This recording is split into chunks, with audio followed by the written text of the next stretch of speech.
Assalamualaikum warahmatullahi wabarakatuh. Perkenalkan, saya Isna Aulia Mukaroma dari kelompok 8 kelas B. Di sini saya akan memberikan edukasi mengenai preeklamsia berat. Untuk materi yang akan kita bahas meliputi 1. Kondisi preeklamsia di Indonesia.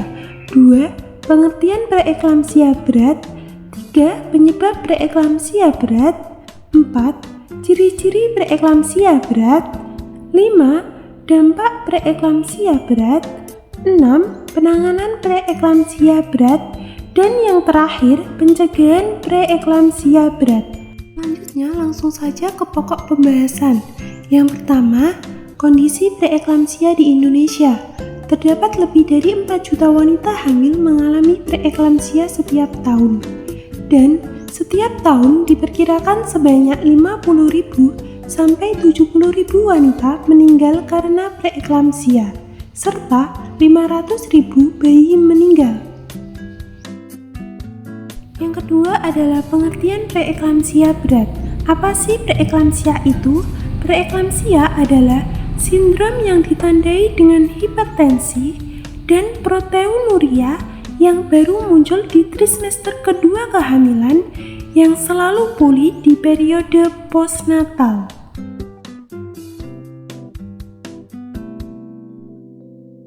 Selanjutnya, penyebab preeklamsia berat. Penyebab preeklamsia berat adalah yang pertama, riwayat tekanan darah tinggi yang kronik sebelum kehamilan. Penyebab hipertensi pada ibu hamil terbagi menjadi 2 jenis, yaitu hipertensi kronis dan gestasional. Hipertensi kronis disebabkan oleh riwayat tekanan darah tinggi yang dialami ibu sebelum kehamilan dan berlanjut hingga memasuki kehamilan dan setelah melahirkan. Sedangkan hipertensi gestasional adalah peningkatan tekanan darah di atas normal yang terjadi setelah usia kehamilan 20 minggu tanpa adanya riwayat hipertensi sebelum kehamilan. 2. Kelainan ginjal. Pada ibu hamil dengan penyakit ginjal kronis atau PGK mengalami kerusakan sehingga ginjal tidak dapat beradaptasi dengan kehamilan seperti umumnya dan mengalami peningkatan risiko bagi ibu maupun janin, termasuk dalam penurunan yang cepat dari fungsi ginjal sehingga dapat menyebabkan kematian perinatal. 3. Faktor genetik. Faktor genetik disebabkan oleh mutasi baru pada DNA atau kelainan pada gen yang diwarisi dari orang tua. Yang keempat adalah kehamilan gemeli atau mengandung bayi kembar. Kondisi ini terjadi ketika terdapat ketidakseimbangan aliran darah dari plasenta menuju janin, sehingga salah satu janin menerima lebih banyak darah dan nutrisi daripada janin lainnya. Penyebab yang kelima adalah riwayat kencing manis. Kondisi ini terjadi ketika terdapat ketidakseimbangan aliran darah dari plasenta menuju janin, sehingga salah satu janin menerima lebih banyak darah dan nutrisi daripada janin lainnya. 6. Obesitas pada awal kehamilan. Obesitas pada ibu hamil dapat memicu sejumlah kondisi dan gangguan kesehatan, seperti persalinan yang sulit atau lama, diabetes gestasional, dan pendarahan pasca persalinan. Yang ketujuh adalah jumlah umur ibu di atas 35 tahun. Wanita yang hamil di atas usia 35 tahun dapat mengalami komplikasi persalinan yang menyebabkan nyeri selama persalinan prematur atau persalinan sesar. 8. Riwayat mengalami preeklamsia sebelumnya. Kondisi ini diduga dipicu oleh plasenta janin yang tidak berfungsi atau berkembang dengan baik. Materi yang keempat adalah ciri-ciri preeklamsia berat. 1. tekanan darah lebih dari 160/110 mmHg.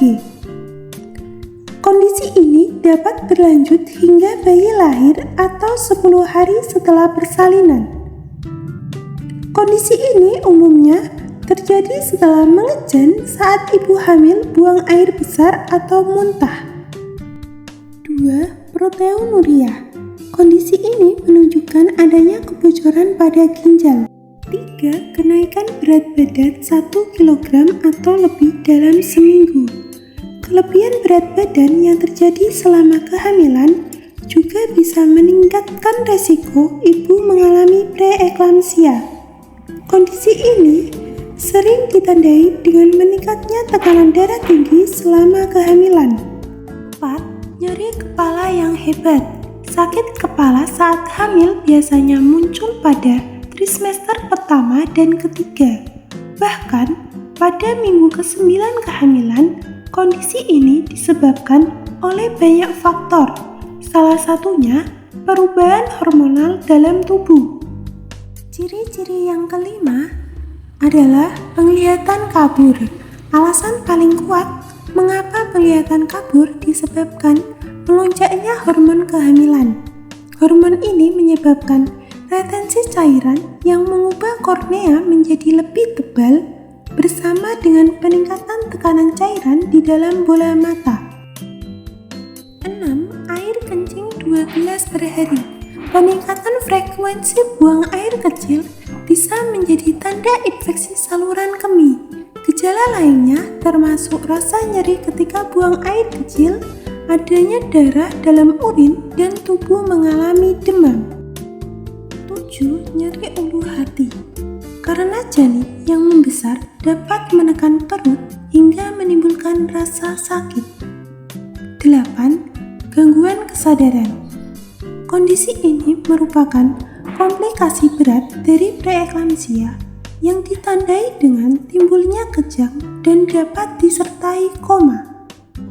Pada pemeriksaan laboratorium didapatkan peningkatan fungsi liver, penurunan jumlah trombosit, dan adanya pendarahan pada pembuluh darah.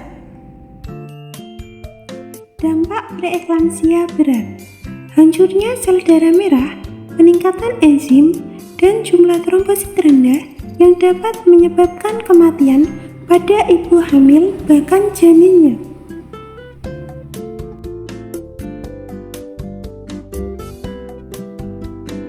Penanganan preeklamsia berat. 1. Ibu harus diopnam di rumah sakit. 2.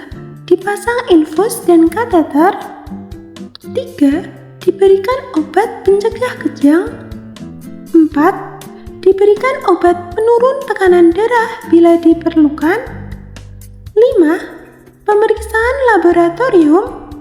6. Bila usia kehamilan 37 minggu. 7. Apabila kondisi ibu dan janin baik, maka ada kegagalan dalam perawatan untuk usia kehamilan kurang dari 37 minggu atau keadaan ibu dan janin memburuk. 8. Janin dilahirkan dengan cara sesuai kondisi ibu dan janin saat itu.